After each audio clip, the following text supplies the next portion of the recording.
Oehrsdorf. This isn't the kind of place you'd expect a political crime mystery.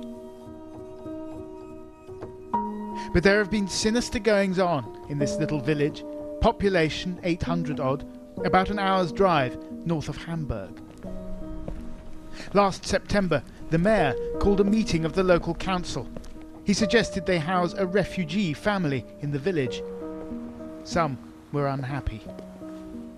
So everyone was inside the village hall for this meeting, including some police officers, because the mayor had already been receiving threats. Now he popped out to get his laptop from his car, which was parked round the corner here, and that's where the attacker was waiting for him. The mayor was struck from behind with a blunt object.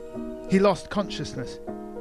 He later recovered, but couldn't identify the assailant. The residents of Oehrsdorf are on edge. Warum ist das? Ja, es ist unverständlich. Ist es die Politik oder? Ja, es muss jemand so an der Politik gestört haben und es muss jemand so empfindlich sein von den aktuellen Geschehnissen. Ich denke, keiner hat Angst vor Flüchtlingen. Keiner hat? Nein, aber das, was es mit sich bringt, die Leute sind verunsichert. Beyond Oehrsdorf, the towns of Schleswig-Holstein are home to a relatively small number of refugees compared to other regions. Chancellor Merkel has backed away from her open-door policy. The crisis of 2015 has subsided, but the effects of that summer are still felt today.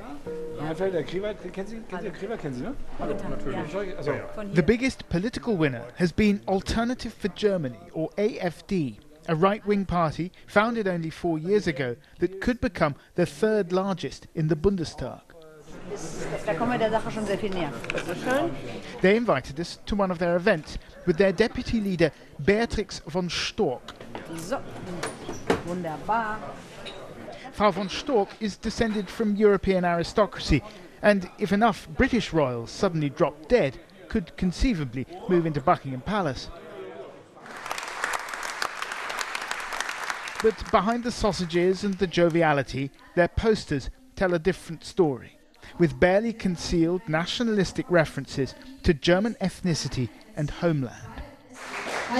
This may look pretty tame, but it's hard to overstate how radical it feels in the German context to have these kinds of placards, the words Deutschland, Heimat, homeland, at a political rally.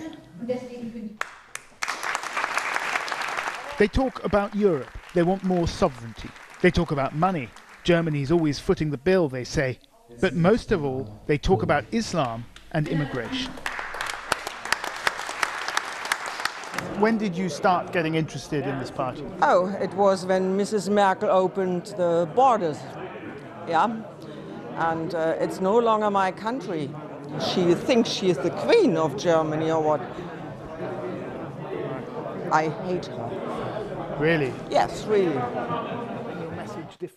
Beatrix von Storch has, in the past, suggested using armed force against child migrants at Germany's borders. I put it to her that her party's posters were dog whistles for neo-Nazi ideology.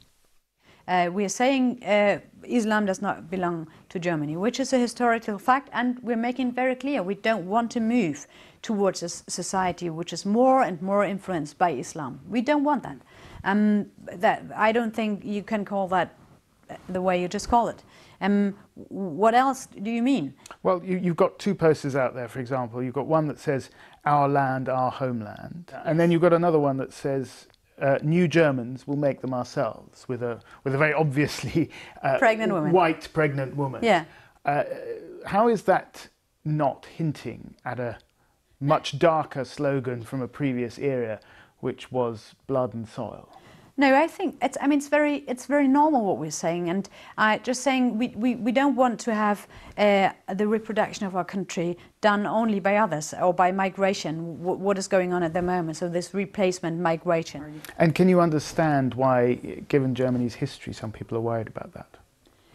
No, I can't, because you can't ask us to not be linked to our country or to to ask us to, you have to give up your sovereignty, you have to take in migrations, millions and even more millions to come because of your history, you have to give up your culture. No. Any kind of win for the AfD would be unprecedented for Germany. The first time since the end of the Nazi era that an overtly nationalist party has a presence in the German parliament. Those who support the AfD are not necessarily those who are socially deprived, but those who are anxious of their own social decline. The idea that of voters that they have no influence in politics and that they cannot trust the political establishment in Germany, and that the AfD, as the name says, is one real alternative. The day after the rally, we went to see Jutta Brendel, the woman who hates Angela Merkel, at her home in a commuter suburb of Hamburg. She and her husband once voted for the centre-left. Now they say all the mainstream parties are the same. But she admits her support for the right-wing AfD is not without its qualms about the darkest chapter in German history, the Nazi past. There are still people in Germany, they have the brown suits in the cellar. Sure. If you acknowledge that there are people in the AfD, maybe not all, but some, who want to pull the party and who want to pull Germany back in this Nazi direction, doesn't that make you feel very uncomfortable? It does.